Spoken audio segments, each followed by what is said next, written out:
This series of videos on game theory consists of 4 videos. On the first video, we'll define what is game theory, or at least the part of game theory we'll study, and we'll learn how to write a payoff metric, the metrics of payoff, in a zero-sum game.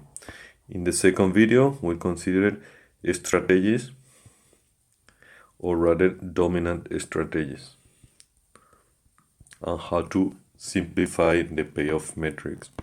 On our third video, we'll look at the equilibrium with pure strategies.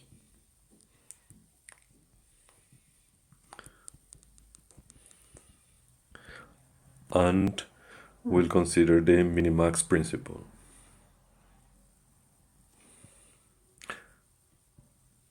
In the fourth video, we'll consider mixed strategies on a 2x2 zero-sum game. Let me write it. This is mixed strategies, equilibrium. Sorry, this is coming a little bit messy. Let me write this thing here.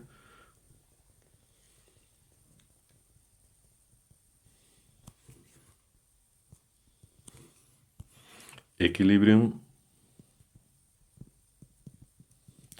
on a two-person zero-sum 2x2 game. And finally, on the fifth video, we'll consider the same thing, but a 2x3 or 3x2. So again, mixed strategies, two-person, zero-sum, and now we'll consider 2x3 or 3x2 games.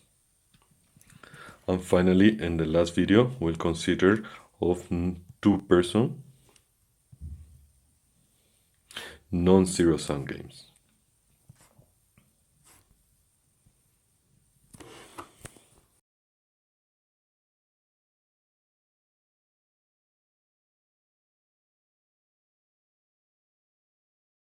What's game theory? According to Wikipedia, game theory is the study of mathematical models of a strategic interaction between rational decision makers. So this means we'll study some mathematics, some models, where two or more parties of people or parties interact. So means each of them is doing something to which the other party replies. We're supposed to be rational parties, meaning nobody tries to hurt himself, herself, and decision makers. So mean each party has to take some decisions. We're going to consider a simple case of game theory. In our case, we're going to consider only what is called two people. Two people doesn't mean two persons, it means two parties interacting. Could be two people playing a game of poker, or it could be the union against the company, or it could be two shops trying to set up some new business. We're going to consider them non-cooperative. For us, non-cooperative means each of them is trying to get the best for him or herself. So each player tries the best tries to get best result for himself. We are going to consider games with all strategies are known. And a strategy is a way to play the game. For example, in the poker, I could just take a new card or no, something like that. But not only my choices are known, I also know the choices of the opponent. That doesn't mean I know what the opponent is going to play, but know all the possibilities the opponent has. And then in the first case, we'll consider zero-sum games. Zero-sum games means the gains of one player are paid by the other player, so they are the losses of the other player. Gains of one player are losses of the other player. But we will consider also non-zero sum games. Some games where it could happen that both players get some gains or both players lose or whatever. That's about game theory.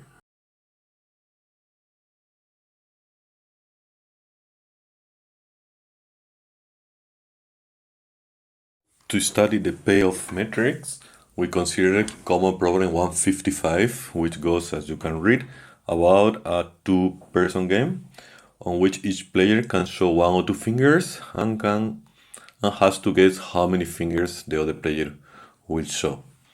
If both players are correct or both are wrong, nobody wins anything.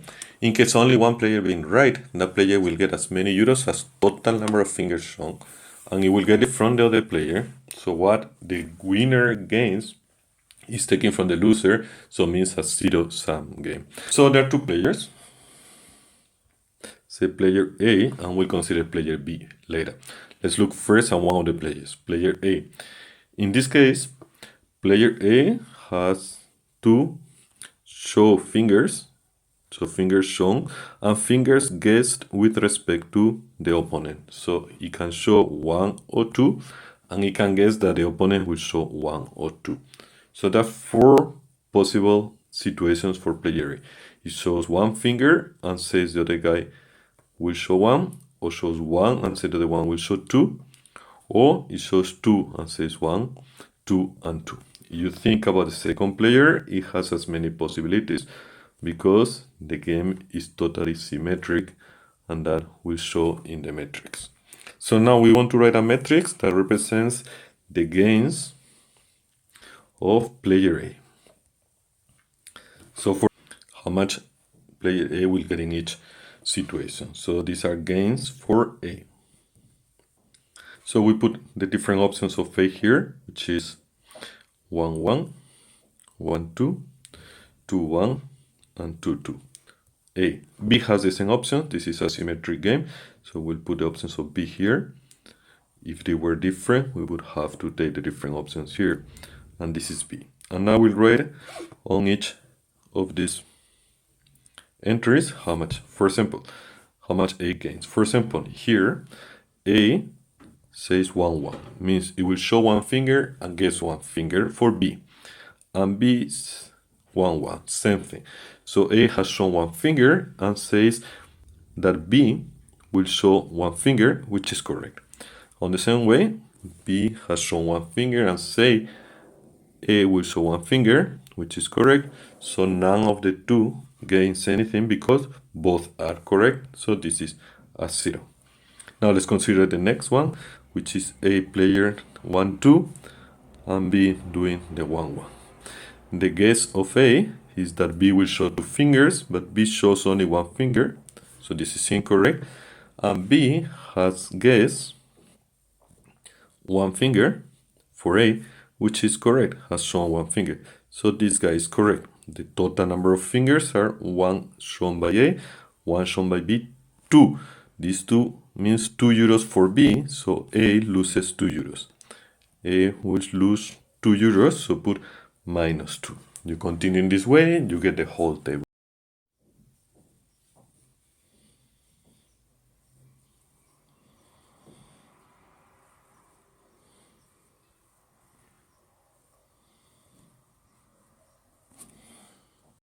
Gains for B. Well, there are two options. We could write another matrix, which is the opposite in signs for A. The gains for B will be something like 0, minus 2, 3, 0, 2, 0, 0, minus 3, minus 3, 0, 0, 4, and 0, 3, minus 4, 0. And you can see this matrix has opposite signs to the matrix above. That's one option. But we will not follow this option because it's a little bit cumbersome. So forget about this. And what we'll do is look at the matrix for A with negative signs. So B's matrix is the negative of A in our head, not in the paper. what happens? A will try to get the biggest possible number, while B will try to get the smallest possible number. And that's how we will work. A will go for the biggest, which in this case is 4. Whether it's possible or not is a different matter. B will go for -4 because -4 means that A loses 4, so B gains 4. So is possible or not, we'll do in the second video of this series. And that's all for the time being.